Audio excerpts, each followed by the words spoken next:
How's it going, guys? Uno Gaming here. Just back for another 2v2. Another game of Khorne, just so I'm picking them up, getting a little bit better with them. I had an allied demon of chaos, and we're going against a Cafe and a Zinch. Another game of just standard domination, but in a 2v2 format. I originally went with an Exalted Bloodthirster as my sort of lord choice. Personally, I do like Scarbrand, but I just hate the fact that he can't fly. The lack of mobility can sometimes be a bit of an issue, but I will have a Scarbrand game coming up. Followed by 2 cultists with everything and steeds. 3 squads of Khorne warriors and 1 squad of Khorne hounds.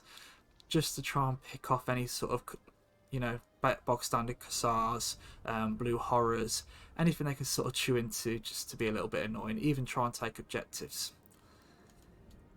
The enemy's gone Costalton, Kislev, and I guarantee it will be Kairos for Zinch. And we all know anyone playing Demons of Chaos is going to bring Be'lakor, just as we can see him there in all of his glory.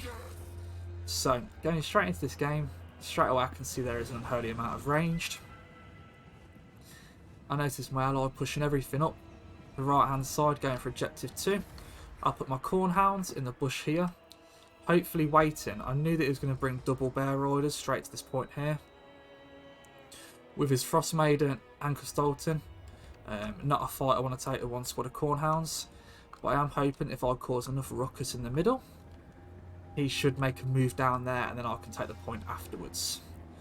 So we start moving up. Going to trap some fire with the Khorne warriors, and then we should move our cultists afterwards. What I'm doing here is I am waiting for Kairos to misposition. At the moment he's playing quite safe, and I know he's also sitting on Gaze of Fate.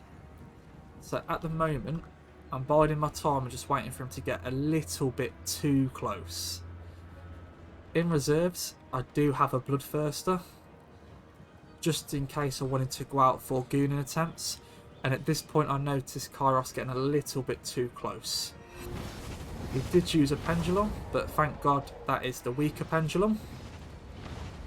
And 1 mirrored on the other side by Be'lakor. Thank God this is nerf pendulum, else those squads would have disappeared. So they are investing quite heavy down the middle, and sat quite heavy on the top, so Be'lakor should really have free roam down here. Straight away I know I'm going to start getting shot at, and I try to reduce that as much as possible. So in a hope to reduce this, I send 1 cultist up, pop an early summon, and I keep noticing, I keep letting Kairos think that I'm not watching my Exalted Bloodthirster. And there we go, I'll wait for the Gaze of Fate to be used. I know it's on cooldown now. He used it on the cultist. It felt like a little bit of a waste. I took a little bit of firepower, but not really enough. The opponent is doing a good job of moving Kairos back, but I've just got to wait, bide my time, knowing that he is eventually going to make the mistake. So the Khorne hounds are now sat back here because he was moving his bears up and down. I just didn't want him to get noticed. So we do get the Bloodletters of Khorne summoned in, just to sort of catch up and tangle these blue horrors. And at this point I know that Kairos has gotten a bit too close trying to come to cast a spell, so I pop Deathbringer and the movement speed Bloodthirst ability, and look at that, in 1 hit his shield's gone. And then in the second one, that's it, we start chipping into his HP. So I pull back away from this because I don't want to get caught near the bears. If he lands, I don't want to get shot too much. So a bit of mismanagement by me. I've got this cultist just sat here doing absolutely nothing, while this one's in here trying to kill Forsaken, and so I could have run him into there just to help out to fight. You know, the Bloodletters are being great distraction card effectors and taking up a lot of the ranged fire that I need them to. And at this point I do notice that he's left this undefended, and he didn't capture it either. He ran down quite hastily. So straight away I move the Flesh Hounds of Khorne up, and I bring out the Bloodthirster, because I know at this point I really need to shut down Kairos. I did go for some picking on the Exalted. He got surrounded by some Kosovo dervishes, but I weren't too worried. They're not really going to be able to scratch him, and I automatically pull him out and go for the sandwich to hit Kairos here. Kairos now is in quite a fair amount of danger. He's got one Bloodthirster, absolutely chopping that shield, doing some insane damage. And then here we come again. You know, Bloodthirst popped again and is not getting away. We're talking 90 speed now compared to 119, 95 on the normal Bloodthirster. And we can just see that's one bird that's not in for a great time. The Exalted apparently is wanting to cook him at the same time. So, up the top, my ally has decided to send some Screamers over. Some pink horrors. But I'm quite happy here. We've got two... Again, this... I spend way too long not looking around the map, and it's easy for me to see in the replay, but actually I should have been sending this Flesh Hounds in round and attacking them from behind. Really sandwiching in here, but I managed to take the point. The middle, I bring two squads of spawn just to try and hold this front line and it not getting crumped. While I go on a absolute chase. He is popping regrowth, trying to heal what he can. But I'm not taking any of it, and I plan to take out Kairos here just to save us some hassle. Over here, we've got another Bloodthirster and Be'lakor, and trying to deal with Constantine and the Warbear Riders. So, Kairos is crumbling. A Gaze of Fates, the normal Bloodthirster, not the Exalted one. And we've still got Deathbringer active. At this point, again, you know, this Bloodthirster is just sat around doing nothing. That flame attack hits him flat on. This is an overcommitment. I could do a sending Exalted after Kairos, and there you go, I'll make the change there. That Bloodthirster can be straight into the Streltsy, just to stop them shooting at me, and the bullets do a lot of damage. And then I send the Exalted over to help clean up Constantine and the Warbear Riders, just to give Be'lakor a bit of a hand, but not like he needs it. He's an absolute raid boss. This frontline fight, not going the best for me. I decided to move my Khorne Hounds down, just to try and get a flank on this fight. The blob with the Slanesh, with the Spawn of Tzeentch and the Forsaken is quite a hefty blob. I pulled the Bloodthirster out of the fight with the Streltsy, as it did send more reinforcements in the form of light war sledge, and you've got Cossars with spears coming in. And there is a lot of dervishes moving around. But this bunch up here was a mistake. You know, Heart of Winter ticking away. Obviously I'm not taking the most amount of damage due to the fact that there is quite a hefty spell resistance on Khorne units. This fight's now won, as you can see, and we do a little bit of fast forward in here, and I'll go straight up into the air again. I do try and help out here. That flame attack is a very good dodge.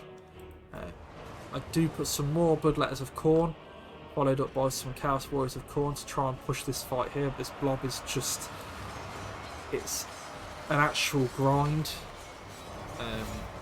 But you know, he does cast Frostblades for that extra damage, and it's just to chew through. We've now got, you know, Chaos Knights in there, Furies in there, War Sleds popping around. And then we do notice that he is back straight away, and he's now pushing top. I do send both Bloodthirsters up there, hoping to sort of push them back and achieve a little bit by doing this. One thing I did notice, and we will notice in this fight, I'm fighting the middle objective and the top. Whereas my ally later on gets quite happy just to sit down on the second objective with a lot of units. He did play really well, but this was just an observation. So while I'm learning, I do try and assist my teammates where possible. I go for a Goonin on this Frost Maiden, popping decent damage. I do pop his explosion, but you know, we decide to, she runs off, and then we try to get a little bit of damage into the War Sleds, and then I decide to go for the Lord again. At this point, the Exalted Bloodthirster has 4,200 gold worth of value, more than paid for himself, and the normal Bloodthirster is at 2,200. Both of them are just complete raid bosses and have more than enough paid for themselves. He's casting Frostblades and his Battle Hymn just to get as much melee attack as possible. You know, he's back in a very nice 132 compared to my 87 and my 94. But we do manage to do some good damage to him. The middle fight, we were grinding through, and actually at this point I started to feel like I was starting to win it. I had blood crushers at the back, hitting the pink horrors, and just trying to clear out some of the chaff. Now these flamers, I should have noticed these earlier, but they've already at 700 gold value, and they're just absolutely wrecking. But I do feel like my ally could have sent a Bloodthirster or even Bellacourt to try and help me just push off some of these. I end up still committing to this blob fight here, and I end up pulling my Blood Crushers out in a minute of this combat and trying to hit the flamers. Up here, we're going for our third Lord kill of the game, and we decide that I want him off the map. His sort of hymns and stuff like that can be quite annoying, and there we go, he dies again. It just really shows you the size comparison of a Bloodthirster. At this point, the Bloodthirster and the Exalted, we are a little bit low. We took a lot of fire, my enemy knows this. He moves up a lot of units to obviously at first shoot at the Bloodthirster, and then after that it'd be the Exalted. I try to pull them back into the trees, and this fight is not going perfect either.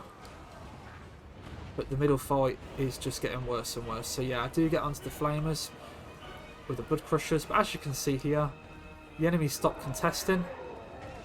He could have just left the Soul Grinder there, but he's got Bellacourt, Screamers, Bloodthirster, and all these squads just sat holding this objective. Kairos is back again, and I cancel summon there, I believe. Not sure what happened there. I must have pressed my abilities and cancelled it. Always be careful of that. And then out comes the summon for Bloodletters. Obviously I was able to get a third summon because this is the re-summoned cultist, you could say. We've got more infantry moving up just to try and push out this box. The Blood Crushers have done really well. These have damaged the flamers, put quite a bit of hurt on them. And the Fleshhounds of Khorne, I mean, for a 700 cost unit, they're nearly at 1600 in gold. They've just been ace. But again, my allies just got squads sat around. But then my Bloodthirsters up here, what can I say? I've got two Bloodthirsters sat, and because they've injured, I've not used them in, but realistically I should be trying to squeeze every value I can out of them. So at this point, the cultist, I put him on the Frost Maiden, knowing that he could win that fight quite easily. They're not just used for summoning, they're not slouches. Going to absolute town on that Frost Maiden with his one Bloodletter friend, who just disappeared straight back to the warp, and as you can see, she gets absolutely chopped. And then I try and push forward into the box, but he just keeps feeding more and more blue horrors in. And these spawn have been absolutely unbreakable. Really held it for him. But I mean, we've got Screamers sat there, and there's just a huge blob of units here that are not being used, that, you know, really could do with, for example, being shifted across and helping push the middle. Inevitably, it did make the game quite difficult, and I did send the Bloodthirsters in to that last charge. So let's just have a look at the values so we can get a gist on how units performed. So we know the Exalted Bloodthirster, straight up, he 5,536 gold. Really put the work in. One cultist, 1,362. Didn't manage to pay for himself. And this cultist did abysmal, probably due to my micromanagement. I really could have used him a bit better to sort of pick off heroes and lords. Only 197 value on that Khorne warrior, 773 on that one, so paid for himself, and this one went over paying for himself. So these three, they sort of got put into a meat grind, and they sat there for a real slow grind in that blob fight. Didn't really achieve much, but did hold the line. This squad of Khorne, Fleshhounds of Khorne, 1670 gold value. You know, more than doubled their value, so really happy with their performance. And then in my reinforcements, you know, 900 value on that Khorne squad. Again, paid for himself. The Bloodletters didn't do so well, and neither did the dual weapon Chaos Warriors of Khorne. The Spawn nearly paid for itself on that squad, but didn't on that one. The Blood Crushers, you know, did pay for themselves 1700, and then obviously 3120 on that Bloodthirster. Nearly paid for himself double. Really happy with his performance. And you can see how effective the Goonin is.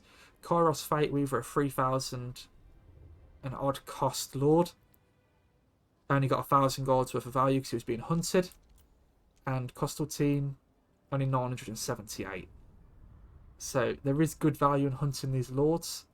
And it is perfect when you've got an Exalted and a normal Bloodthirster. It really pays off. Just out of curiosity, Be'lakor 2271. I do feel like a lot of his units, they could have done a bit more, so like 50 value on these Blood Crushers, 514. But he did play well. I think he was just a bit heavy on that one objective and could have helped me push back the two armies. But either way, it was a cracking game, a close game, and I had loads of fun playing it. Right, thank you for watching the video, guys, and I will catch you on the next one.